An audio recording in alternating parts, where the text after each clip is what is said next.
నేను మీ Vahini. Welcome to our channel Tarak Vahini TET and DSC. ఈ ఛానల్లో ఏపీ టెట్ డిఎస్సి సిలబస్ పై ఎవ్రీడే వీడియో క్లాసెస్ అనేవి ఉంటాయి. అండ్ వాటిపైన ఎయిమ్ ఫర్ డిఎస్సి అనే టెలిగ్రామ్ గ్రూప్ లో ఎవ్రీ సండే వీక్లీ టెస్ట్ అనేది 7:30 PM కి ఫ్రీగా ఉంటుంది. ఇంకా ఎవరైనా ఛానల్ ని సబ్స్క్రైబ్ చేసుకోకపోతే మన ప్రీవియస్ క్లాసెస్ అన్ని చూసి మీకు నచ్చితే సబ్స్క్రైబ్ చేసుకోండి. ఇప్పటి వరకు మనం అన్ని సబ్జెక్ట్ మీద చాలా వరకు క్లాసెస్ అనేవి ప్రతిదీ కూడా వివరంగా తెలుసుకున్నాము. ప్రెసెంట్ ఏంటంటే టెట్ అనేది అతి దగ్గరలో ఉంది కాబట్టి టెక్స్ట్ బుక్ లేని వాళ్ళకి, నోట్స్ రాసుకొని వాళ్ళకి యూస్ఫుల్ గా ఉండాలి. ర్యాపిడ్ రివిజన్స్ అని చెప్పి కొంచెం త్వరగా అయితే కంప్లీట్ చేస్తున్నాం అనమాట. ఈ రోజు ఏంటంటే 8th క్లాస్ బయాలజీ సెమ్ 2 చెప్పుకుంటున్నాం. ఓకే ఫ్రెండ్స్, 5th చాప్టర్ కౌమార దశ. ఇంతకు ముందు ఎస్టర్డే వీడియోలో 4 చాప్టర్స్ అనేవి కంప్లీట్ చేస్తాము. ఇది 5th చాప్టర్, ఇది సెమ్ 2 అనమాట. ఓకేనా. పెరుగుదల అనేది ఫస్ట్ రోజు నుంచి మొదలవుతుంది. పుట్టిన మొదటి రోజు నుంచే మనలో పెరుగుదల అనేది మొదలవుతుంది అనమాట. జీవిత కాలంలో ప్రత్యుత్పత్తి పరిపక్వతను సాధించడానికి శరీరంలో మార్పులు జరిగే కాలాన్ని కౌమార దశ అంటారు. కౌమార దశ వయస్సు 11 to 18 or 19 years. టీనేజ్ అంటే 13 to 18 or 19 years మధ్యలో ఉంటుంది. కౌమారులు వీళ్ళని మనం యుక్త వయస్కులని, టీనేజర్స్ అని అంటాము. కౌమార దశ వ్యక్తికి మారుతుంది. యుక్త వయస్సు కౌమారుల లైంగిక పరిపక్వతకు చేరినప్పుడు ముగుస్తుంది. సంపూర్ణ ఎత్తు, ప్రస్తుత ఎత్తు సెంటీమీటర్లు తీసుకొని పై ప్రస్తుత ఎత్తు శాతం వేసుకొని ఇంటూ 100 చేసుకోవాలి. అప్పుడు సంపూర్ణ ఎత్తు అనేది వస్తుందండి. ఇప్పుడు ప్రెసెంట్ ఏజ్, అలాగే అబ్బాయిలు ఎంత ఎత్తు శాతం ఉంటుంది, అమ్మాయిలు ఎంత ఎత్తు శాతం ఉంటుంది అనేది మనకు ఒక టేబుల్ ఇవ్వడం జరిగింది. ఇదంత ఇంపార్టెంట్ అని నేను చెప్పను, కానీ చూసుకుంటే మంచిది. ఎందుకంటే మన టైం బ్యాడ్ అయినప్పుడు ఇలాంటివి కూడా అడిగే అవకాశం ఉండొచ్చు. అలాగే 16, 17, 18 ఇయర్స్ కూడా ఎంత ఎత్తు శాతం ఉంటుందని అడిగారు. మీరు ఈజీగా గుర్తు పెట్టుకోవాలంటే కింద నుంచి అలా పైకి వెళ్ళిపోండి. అలాగే రెండింటి మధ్య ఎంత డిఫరెన్స్ వస్తుంది అనేది కూడా గమనించండి. సో దాని ద్వారా మీరు ఈ టేబుల్ ని ఈజీగా గుర్తు పెట్టుకోవచ్చు అనమాట. ఓకేనా. అంత నెసరీ కాదు, కానీ ఒక్కసారి చూసుకొని ఒక ఐడియా కోసం చూసుకొని వెళ్ళిపోండి. ఓకేనా. యుక్త వయసులో శబ్దపేటిక లేదా స్వరపేటిక పెరగడం స్టార్ట్ అవుతుంది. గొంతు భాగంలో ఉబ్బెత్తుగా చొచ్చుకొని పెరిగే నిర్మాణాన్ని ఆడమ్స్ యాపిల్ అంటారు. ఇది ఓన్లీ బాయ్స్ లోనే మనకి కనిపిస్తా ఉంటది అనమాట. అమ్మాయిల్లో స్వరపేటిక పరిమాణం అనేది చిన్నగా ఉంటుంది. కౌమార దశలో స్వేద గ్రంథులు, సెబేషియస్ తైల గ్రంథులు, స్రావాలు పెరిగి మొటిమలు వస్తాయి అనమాట. మొటిమలు ఎందుకు వస్తాయి, ఆ ఏజ్ లోనే ఎందుకు వస్తాయంటే అప్పుడు స్వేద గ్రంథులు లేదా తైల గ్రంథులు అనేవి స్రావాలు ఎక్కువగా విడుదల చేయడం వల్ల మనకి మొటిమలు అనేవి వస్తాయి. అమ్మాయిలు అబ్బాయిలను గుర్తించడానికి ఉపయోగపడే లక్షణాలని ద్వితీయ లైంగిక లక్షణాలు అంటారు. అంతఃస్రావి లేదా వినాల గ్రంథులు విడుదల చేసే స్రావాలు హార్మోన్లు అన్నమాట. వీటిని మనం రసాయనిక పదార్థాలు అని అంటాము. అబ్బాయిలలో ముష్కాలు పురుష హార్మోన్ లేదా టెస్టోస్టెరాన్ స్రవిస్తాయి. స్త్రీలలో వక్షోజాలు పెరుగుదలకు కారణం స్త్రీ బీజ కోశాలు ఉత్పత్తి చేసే స్త్రీ హార్మోన్, అదే ఈస్ట్రోజన్ అన్నమాట. వ్యక్తి ఆలోచన విధానంలో మార్పులు తెచ్చే దశ కౌమార దశ. ఈ హార్మోన్ల ఉత్పత్తి పియోష గ్రంథిచే స్రవించబడే మరొక హార్మోన్ నియంత్రణలో ఉంటుందన్నమాట. అంతఃస్రావ గ్రంథులు హార్మోన్లను నిర్దేశిత లక్ష్య స్థానంను చేర్చడానికి రక్త ప్రవాహంలోకి విడుదల చేస్తాయి. ప్రత్యుత్పత్తి జరపడానికి ప్రారంభ దశ ఏది అంటే యవ్వన దశ. సంయోగ బీజాల పరిపక్వత అండ్ ఉత్పత్తి సామర్థ్యం స్త్రీలలో కన్నా పురుషుల్లో ఎక్కువ కాలం ఉంటుంది. స్త్రీలలో యుక్త వయస్సు 10 లేదా 12 సంవత్సరాలకి స్టార్ట్ అయి 45 లేదా 50 ఇయర్స్ వరకు ఉంటుందన్నమాట. గర్భాశయ గోడల ఉపరితలంలోని రక్తనాళాలు బయటకు విసర్జితం అవుతాయి. ఈ రక్తస్రావాన్ని మనం ఋతుచక్రం లేదా బహిష్టు కావడం అని అంటాము. ఋతుచక్రం 28 to 30 days కి ఒకసారి వస్తుంది. మొదటి ఋతుచక్రాన్ని మనం రజస్వల అని అంటాం. మోనోపాజ్ స్టేజ్ ఎప్పుడు వస్తుంది అంటే 45 to 50 ఇయర్స్ లో, అంటే ఋతుచక్రం ఆగిపోవడం జరుగుతుంది. దాన్ని మోనోపాజ్ అని అంటాము. మానవుని కణాలలోని కేంద్రకంలో 23 జతల క్రోమోజోమ్లనే ఉంటాయి. తండ్రి లైంగిక క్రోమోజోమ్లు గర్భస్థ శిశువు యొక్క లైంగికతను నిర్ధారిస్తాయి. ఎప్పుడూ కూడా స్త్రీ నుంచి మనకి ఎక్స్ క్రోమోజోమ్ మాత్రమే రిలీజ్ అవుతుంది. పురుషుల నుంచి ఎక్స్ లేదా వై క్రోమోజోమ్ అనేది రిలీజ్ అవుతుంది. ఇప్పుడు రెండు ఎక్స్ అయినప్పుడు మనకి ఆడ శిశువు ఎక్స్, పురుషుల నుంచి వై క్రోమోజోమ్ అనేది వచ్చేటప్పుడు మగ శిశువు అనేది జన్మించడం జరుగుతుంది.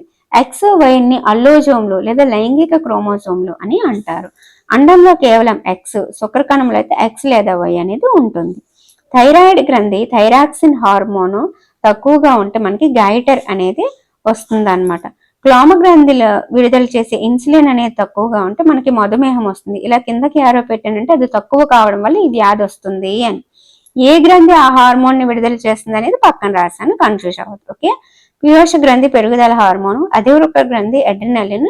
ఇదేంటంటే ఒత్తిడిని శరీరంలో సర్దుబాటు చేస్తుంది, రక్తంలో లవణాల సమతుల్యతను సరైన మోతాదులో ఉండేలా చేస్తుంది. రూప విక్రియ అంటే చెప్పుకున్నాం కదా, లార్వా దశ నుండి ప్రౌఢజీవిగా మారే మార్పుని శ్రమంలో కూడా మీకు చెప్పాను. అయితే ఈ కప్పలో రూప విక్రియను ఏ గ్రంథి ఏ హార్మోన్ నియంత్రిస్తుంది అంటే థైరాయిడ్ గ్రంథి విడుదల చేసే థైరాక్సిన్ హార్మోన్ నియంత్రిస్తుంది. ఇది ఇంపార్టెంట్. థైరాక్సిన్ ఉత్పత్తికి నీటిలో అయోడిన్ అవసరం అవుతుంది. రక్తం తయారీ ఇనుము మనకి అవసరం. అది ఏ ఏ పదార్థాల్లో మనకి లభిస్తుంది అంటే బెల్లం, మాంసం, ఉసిరి, నిమ్మజాతులు, ఆకుకూరలు తినడం ద్వారా. పాలను మనం సంతులిత ఆహారం అని అంటాము.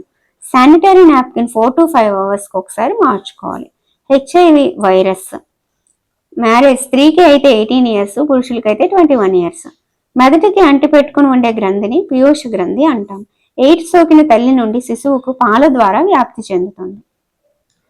ఇప్పుడు 6th చాప్టర్ చూద్దాము, మొక్కలు జంతువుల సంరక్షణ. అడవులను నరికేస్తే ఏమవుతుంది అంటే ఉష్ణోగ్రతలు పెరిగిపోతాయి, కాలుష్యం పెరిగిపోతుంది, CO2 పెరిగిపోతుంది, భూగర్భ జలాలు తగ్గిపోతాయి, వర్షపాతం తగ్గిపోతుంది, నేల సారం తగ్గిపోతుంది అన్నమాట. సారవంతమైన భూమి క్రమంగా ఎడార్లుగా మారడాన్ని మనం ఎడారీకరణం అని అంటాం.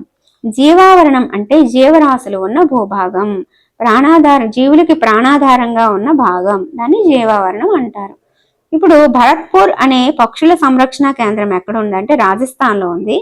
కజిరంగా అనేది జాతీయ ఖడ్గమృగ ఉద్యానవనము, లోక్చావ్లో వన్యప్రాణుల అభయారణ్యం ఉన్నాయి. గ్రేట్ నికోబార్ జీవావరణ అండ్ టైగర్ రిజర్వ్ అన్నమాట. అటవీ నిర్మూలనకు సహజ కారకాలు ఏంటి అంటే కరువు, కార్చిచ్చు. వన్యప్రాణులు అభయారణ్యాలు, జాతీయ ఉద్యానవనాలు, జీవావరణ రిజర్వులు ఇవన్నీ కూడా మనకి జంతువుల్ని కాపాడడానికి, జంతువుల్ని ప్రత్యేకంగా ఒక దగ్గర ఉంచడానికి ఉపయోగపడుతున్నాయి. ఈ మూడింటికి కూడా చిన్న చిన్న డిఫరెన్సెస్ అనేవి ఉన్నాయి, చూద్దాం. వన్యప్రాణుల అభయారణ్యాలు ఏంటంటే జంతువులకు వాటి ఆవాసాలకు భంగం కలగకుండా, జంతువులకు కానీ వాటి ఆవాసాలకు కానీ భంగం కలగకుండా అవి ఎక్కడున్నాయో అక్కడే ఉండేలా ఉంచేవన్నమాట. మరి జాతీయ ఉద్యానవనాలు అంటే ఏంటంటే వన్యప్రాణులు స్వేచ్ఛగా జీవిస్తూ వనరులను వినియోగించుకునే సహజ రిజర్వ్ అన్నమాట. మరి జీవావరణ రిజర్వ్ ఏంటంటే వన్యప్రాణులు, వృక్ష, జంతు వనరులు అంటే గిరిజన సాంప్రదాయ జీవన పరిరక్షణ కోసం, గిరిజన సాంప్రదాయ జీవన పరిరక్షణ కోసం ఏర్పాటైంది జీవావరణ రిజర్వ్. సహజంగా ఉండి అవి స్వేచ్ఛగా జీవిస్తూ వనరుల్ని వినియోగించుకునేది జాతీయ ఉద్యానవనం. వన్యప్రాణి అభయారణ్యం అంటే వాటి ఆవాసాలకి భంగం కలిగించకుండా వాటిని సపరేట్ గా సంరక్షించడం వన్యప్రాణి అభయారణ్యం. ఓకేనా? గిరిజనలో అడిగాడంటే జీవావరణ రిజర్వ్ పెట్టండి, స్వేచ్ఛగా తిరుగుతుంటే జాతీయ ఉద్యానవనం పెట్టండి, ఆవాసాలకు భంగం కలగకుండా ఉన్నాయంటే వన్యప్రాణి అభయారణ్యాలని పెట్టండి. ఓకేనా? అర్థమైందా? రక్షిత ప్రాంతాలు మొక్కలు నాటడం నిషేధం, వేటాడడం, వ్యవసాయం చేయడం, పశువుల్ని మేపడం, చెట్లను నరకడం, హింసించడం ఇవన్నీ కూడా వీటిల్లో నిషేధం. ఇవన్నీ కూడా మరి వాటిని రక్షించే ప్రాంతాలు కదా. అటువంటి ప్రాంతాల్లో కూడా ఇంకా మొక్కల్ని జంతువుల్ని వేటాడడం, మొక్కల్ని ఏదో చేసేయడం, వ్యవసాయం చేయడం ఇవన్నీ కూడా అక్కడ నిషేధం అన్నమాట. అవి కేవలం వాటి కోసం మాత్రమే ఉన్నాయి. ఓకేనా? సో మూడింటికి డిఫరెన్స్ అనేది అర్థమైంది కదా. నెక్స్ట్ పచ్మర్హి జీవావరణ రిజర్వ్ అనేది సాత్పురా జాతీయ ఉద్యానవనం, బోరి, పచ్మర్హి వన్యప్రాణి అభయారణ్యాలు అనేవి మనకి ఉంటాయి అన్నమాట. పచ్మర్హిలో ఏంటి ఉంటాయంటే జీవావరణ రిజర్వ్ ఉంది, సాత్పురా జాతీయ ఉద్యానవనం ఉంది, అలాగే పచ్మర్హిలోని వన్యప్రాణి అభయారణ్యం కూడా అక్కడ ఉంటాయి అన్నమాట. ఇప్పుడు అక్కడ ఉన్న వృక్షజాలం, జంతుజాలం చూద్దాము. పచ్మర్హిలోని జంతుజాలం చూస్తే ఆసియా జింక, దీన్నే చింకారా అంటారు, నీలి ఎద్దు, మొరిగే జింక, చిరుత పులి, అడవి కుక్క, మచ్చల దుప్పి, దీన్ని చీతల్ అంటారు, తోడేలు, అలాగే జైంట్ స్క్వేరల్ అన్నమాట, అంటే పెద్ద ఉడత. ఇవన్నీ కూడా మనకి పచ్మర్హిలో కనిపించే జంతుజాలం. మరి అక్కడ కనిపించే వృక్షజాలం ఏంటి అంటే సాల్, టేకు, మామిడి, నేరేడు, సిల్వర్ ఫెర్లు, అర్జున వృక్షాలు అక్కడ కనిపిస్తాయి మనకి. ఒక నిర్దిష్ట రకపు జంతువు లేదా మొక్క ఒక మండలం, ఒక రాష్ట్రం లేదా ఒక దేశానికి ఎండమిక్గా ఉంటుందన్నమాట. అంటే ఇప్పుడు ఈ ప్రాంతానికి ఫర్ ఎగ్జాంపుల్ మీది ఏదో ఒక ఊరు, లేదా ఏదో ఒక మీ మండలానికి సంబంధించి ఒక జంతువు ప్రత్యేకంగా అక్కడే కనిపిస్తుంది అనుకో, అది ఎండమిక్ గా ఉంటది అనమాట. సో ఎండమిక్ జాతులు పశ్చిమర్హి ప్రాంతంలో ఏవేవి ఉన్నాయంటే, వృక్షాలకు వచ్చేసరికి సాల్ అడవి మామిడి, జంతువులకు వచ్చేసరికి అడవి దొన్న, ఎగిరే ఉడత, ఇండియన్ జెయింట్ ఉడత అనమాట. అంటే ఒక నిర్దిష్ట ప్రాంతంలో మాత్రమే కనిపించేదాన్ని ఎండమిక్ జాతి అంటారు. ఓకేనా. అంతర సంతానోత్పత్తి సామర్థ్యం కలిగిన జనాభా సమూహం కలిగినది జాతి. జాతి అంటే ఏంటి అని అడిగితే కన్ఫ్యూజ్ అయిపోవద్దు. ఓకే. అంతర సంతానోత్పత్తి సామర్థ్యం కలిగిన జనాభా సమూహం కలిగినది జాతి. నల్ల దుప్పి, దీన్ని కృష్ణ జింక అంటారు. అలాగే తెల్ల కళ్ళ జింక, ఏనుగు, బంగారు పిల్లి, గులాబీ తల బాతు, పొడవు ముట్టె మొసలి, దీన్ని ఘరియలు అంటారు.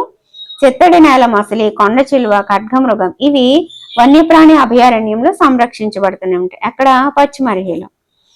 భారతదేశంలోనే మొట్టమొదటి రిజర్వ్ అటవీ ప్రాంతం ఏది అంటే సాత్పురా జాతీయ ఉద్యానవనం. ఓకేనా. ఇండియాలో 100 కంటే ఎక్కువ జాతీయ ఉద్యానవనాలు అనేవి ఉన్నాయి. ఇక్కడైతే మనకు కరెక్ట్ గా నెంబర్ అయితే ఇవ్వలేదు. 9th క్లాస్ లో మీకు నెంబర్ అనేది ఉంటది. ఇండియాలో 100 కంటే ఎక్కువ జాతీయ ఉద్యానవనాలు అనేవి ఉన్నాయి. సాత్పురాలో టేకు చెట్లు ఉంటాయి. పశ్చిమర్హిలో 55 రాక్ షెల్టర్లు ఉన్నాయి. రాక్ పెయింటింగ్లు ఉన్నాయి. ఇవి ఏంటి అంటే ఆది మానవ జీవితానికి నిదర్శనంగా సాత్పురాలోని పశ్చిమర్హిలో 55 రాక్ షెల్టర్లు, రాక్ పెయింటింగ్లు ఉన్నాయన్నమాట. బారాసింగా అంటే చిత్తడి జింకని బారాసింగా అంటారు. ఆపదలో ఉన్న జంతు వృక్ష జాతుల లిస్టు ఉండే బుక్ ని రెడ్ డేటా బుక్ అంటారు. 1 టన్ను కాగితం తయారు చేయాలంటే 17 వృక్షాలు అవసరం. పూర్తిగా పెరిగిన 17 వృక్షాలు మనకి అయిపోతేనే 1 టన్ను కాగితం వస్తుంది. ఒక పేపర్ని 5 నుంచి 7 సార్లు మనం రీసైకిల్ చేయొచ్చు. నాశనం చేయబడిన అడవుల స్థానంలో కొత్త మొక్కలు నాటడం ని అడవుల పునరుద్ధరణ అంటారు. అటవీ సంరక్షణ చట్టం సహజ అడవులు భద్రపరచడం, ప్రజల కనీస అవసరాల సదుపాయాలు తీర్చడం కోసం వచ్చింది.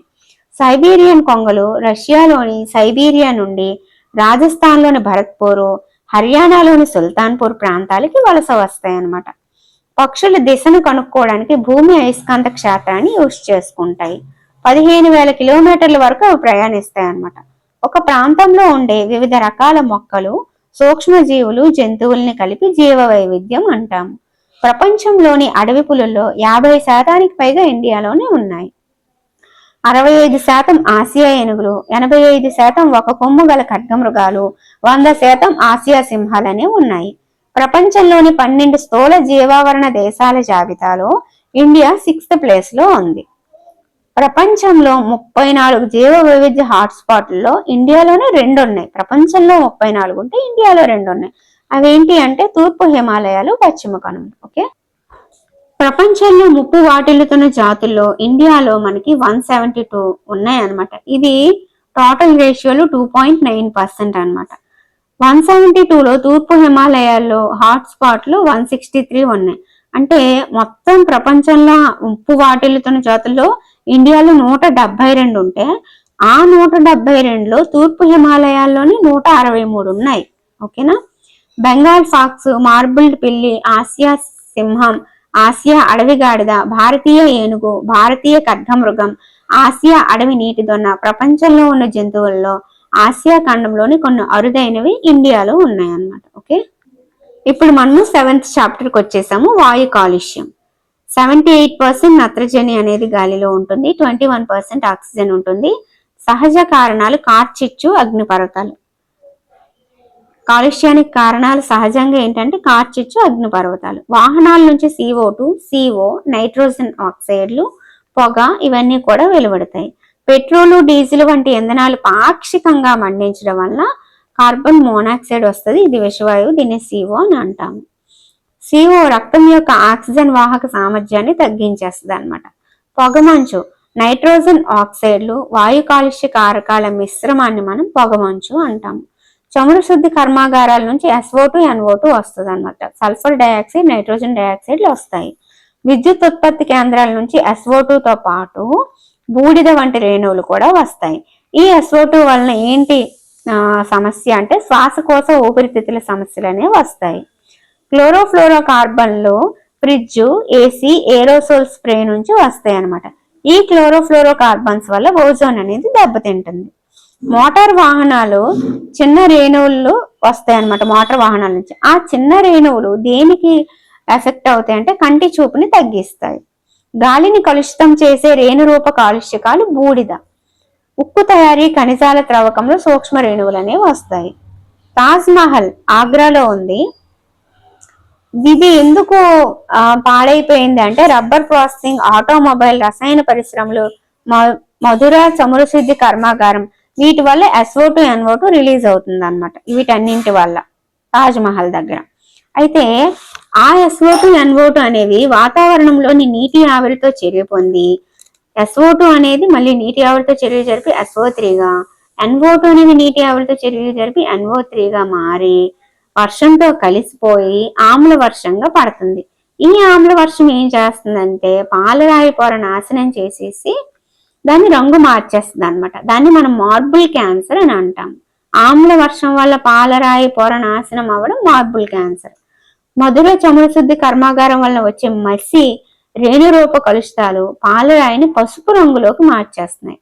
తాజ్మహల్ కోసం పరిసరాల్లోని వాహనాలు సీసం లేని పెట్రోల్ వాడాలి అని సుప్రీం సూచించింది. అలాగే పరిశ్రమలు CNG, LPGకి మారాలని కూడా సుప్రీం చెప్పింది. Compressed natural gas, liquid petroleum gas ని వాడాలి పరిశ్రమలు అని చెప్పి సుప్రీం చెప్పింది అనమాట. అలాగే గ్రీన్ హౌస్ ప్రభావానికి కారణమయ్యే వాయువుల్లో ఒకటి CO2. ఇది ఈ విధంగా అయితే మనకి గ్రీన్ హౌస్ ఎఫెక్ట్ అనేది వస్తుంది అనమాట. ఓకేనా? సో సూర్యుడి నుంచి వస్తుంది, పైకి వెళ్ళిపోద్ది, ఆ వెళ్ళిపోకుండా సగం వాతావరణంలోని చిక్కుకుపోద్ది, భూమి వేడెక్కిపోద్ది. అదే గ్రీన్ హౌస్ ఎఫెక్ట్. ఓకేనా? భూ వాతావరణం యొక్క సగటు ఉష్ణోగ్రత క్రమంగా పెరుగుతూ ఉంటే దీనిని గ్లోబల్ వార్మింగ్ అంటాము. తాజా వాతావరణ నివేదిక ఈ శతాబ్దం చివరికి భూమిపై ఉష్ణోగ్రత 2 డిగ్రీల సెల్సియస్ పెరగొచ్చు. సముద్ర మట్టం పెరుగుదలకు కారణం భూతాపం. Methane, nitrous oxide, H2O, CO2 హరిత గృహ వాయువులు. గ్రీన్ హౌస్ వాయువులు విడుదల హరిత గృహ వాయువులు ఏంటి అంటే మీథేను, నైట్రస్ ఆక్సైడ్, H2O, CO2. ఇది గుర్తుపెట్టుకోవాలి. గ్రీన్ హౌస్ వాయువుల విడుదలకు దేశాలు చేసుకున్న ఒప్పందాన్ని క్యోటో ప్రోటోకాల్ అని అంటారు. భూమి ఉష్ణోగ్రత 0.5 డిగ్రీల సెల్సియస్ పెరిగితే తీవ్ర ప్రభావం అని తెలుస్తుంది. వన మహోత్సవం ఎప్పుడు జరుగుతుందంటే జూలైలో. నీటి నాణ్యతను కలుషితం చేసే పదార్థాలు ఏంటి అంటే జల కాలుష్య కారకాలు. ఈ జల కాలుష్య కారకాలు ఏంటంటే మురుగు, విషపూరిత రసాయనాలు, సిల్ట్, రేణుపూరిత ఇసుక అనమాట. భారతదేశ ఉత్తర, తూర్పు, మధ్య ప్రాంతాలకు నీటి అవసరాలను తీర్చేది Ganga. WWF world wide fund for nature, ప్రపంచ వ్యాప్తి నిధి ప్రకృతి కొరకు ఈ WWF అనేది ఉందన్నమాట. ఆపదలో ఉన్న ప్రపంచంలోని 10 నదుల్లో గంగా నది ఒకటని చెప్పింది ఏంటంటే ఈ WWF చెప్పింది. ఓకేనా? జలజీవనానికి పూర్తిగా ఆటంకం ఏర్పడిన కారణంగా గంగా నది మృత నదిగా మార్పు చెందింది. 1985 గంగా నది కార్యాచరణ పథకం నదిలోని కాలుష్య స్థాయిల్ని తగ్గించడం. 2016 క్లీన్ గంగా జాతీయ మిషన్ వచ్చింది. దీన్ని NMCG అంటారు, national mission for clean Ganga అనమాట. ఎప్పుడు వచ్చింది? 2016లో వచ్చింది. అలాగే కాలుష్యాన్ని తగ్గించడానికి గంగానది కార్యాచరణ పథకం ఎప్పుడు వచ్చిందంటే 1985. కాన్పూర్ ఉత్తరప్రదేశ్ లో ఉంది. గంగానది పరివాహక ప్రాంతం అన్నమాట. ఇందులో కాలుష్యము జనాభా పెరిగిన దాంట్లో ఒకటి ఏంటంటే ఇది 5,000 కంటే ఎక్కువ పరిశ్రమలు ఇక్కడ ఉన్నాయి. నీటి ఘన పరిమాణం తక్కువ, ప్రవాహ వేగం నెమ్మది అన్నమాట. మొక్కల పెరుగుదలపై విష ప్రభావాన్ని చూపేవి ఏంటంటే సీసం, ఆర్సెనిక్, ఫ్లోరైడ్. ఇవన్నీ కూడా విషపూరిత రసాయనాలు అనమాట. ఈ మొక్కల మీద ప్రభావం చూపిస్తాయి. చెరువులలో శైవలాల వృద్ధికి పోషకాలుగా పనిచేసేవి రసాయనాలు. క్షీరదాల మలంలో ఉండే బ్యాక్టీరియా శుద్ధ జల నాణ్యతను తెలిపే సూచిక. చూసారా? క్షీరదాల మలంలో ఉండే బ్యాక్టీరియా శుద్ధ జల నాణ్యతను తెలిపే సూచిక అనమాట. ప్రపంచంలో 25% జనాభాకు త్రాగునీరు అందుబాటులో లేదు. తాగునీరు భౌతిక ప్రక్రియ ఏంటంటే వడపోత, రసాయన ప్రక్రియని క్లోరినేషన్ అంటారు. 3R పద్ధతులు ఉంటాయి అంటే నీటి కోసం. రిడ్యూస్, రీయూజ్, రీసైకిల్ అనమాట. ఫస్ట్ వాడడం తగ్గించాలి, వాడింది తిరిగి వాడాలి, లేదా ఆ వాటర్ని పునశ్చక్రియం చేయాలన్నమాట. ఈ విధంగా ఈ పద్ధతులను వాడుకొని మనం నీటిని ఇచ్చేసుకోవచ్చు. సెకనుకు ప్రతి సంవత్సరం 1000 లీటర్ల నీరు వృధా అవుతుంది అనమాట సెకనుకు. ఓకేనా? సో ఇక్కడితో మనకి 8th క్లాస్ బయాలజీ అనేది కంప్లీట్ అయిపోయిందండి. ఏం లేదు, 3 చాప్టర్సే ఉంటాయి సెమ్ 2లో. అవి కూడా చిన్న చాప్టర్లేని. కాకపోతే మీకు ఎక్కడ ఇంపార్టెంట్ అంటే ఇటువంటి ఇయర్స్, మిషన్స్, ఓకేనా, ఇలాంటివి ఇంపార్టెంట్ అన్నమాట. సో ఎక్కడ ఏవి రిలీజ్ అవుతున్నాయి, దేనివల్ల ఏంటి, ఇలా కూడా అడగడానికి అవకాశం ఉంటుంది. అలాగే ఇది ఇంపార్టెంట్ అన్నమాట. ఈ జంతువులు ఇవన్నీ కూడా ఎన్ని వృక్షాలకి ఎంత పేపర్ అవుతుంది, ఎంత ఉంది, ఎన్ని హాట్ స్పాట్లు ఉన్నాయి, ఇలాంటివన్నీ కూడా మీకు ఇంపార్టెంట్ అన్నమాట. 1కి 2 సార్లు వినండి, తప్పేం లేదు. ఇవి ర్యాపిడ్ రివిజన్స్ కాబట్టి, టైం లేదు కాబట్టి నేను కొంచెం ఫాస్ట్ గా చెప్తున్నాను, ఓకేనా. మనం క్లాస్ చెప్పేటప్పుడు అయితే ఎలా చెప్తామో మీకు తెలుసు. క్లియర్ గా ప్రతి ఒక్కరికి కూడా అరటిపండు ఒలిచి నోట్లో పెట్టే విధంగా, అర్థమయ్యే విధంగా ఉంటాయని మీ అందరికీ తెలిసిన విషయమే. ఓకే ఫ్రెండ్స్, ఈ వీడియో మీ అందరికీ నచ్చిందని అనుకుంటున్నాను. లైక్ చేయండి, వీలైతే మీకు ఎలా అనిపించిందో కామెంట్ చేయండి. Next 8th class physics rapid revision అనేది ఉంటుంది. Okay friends, thank you, bye.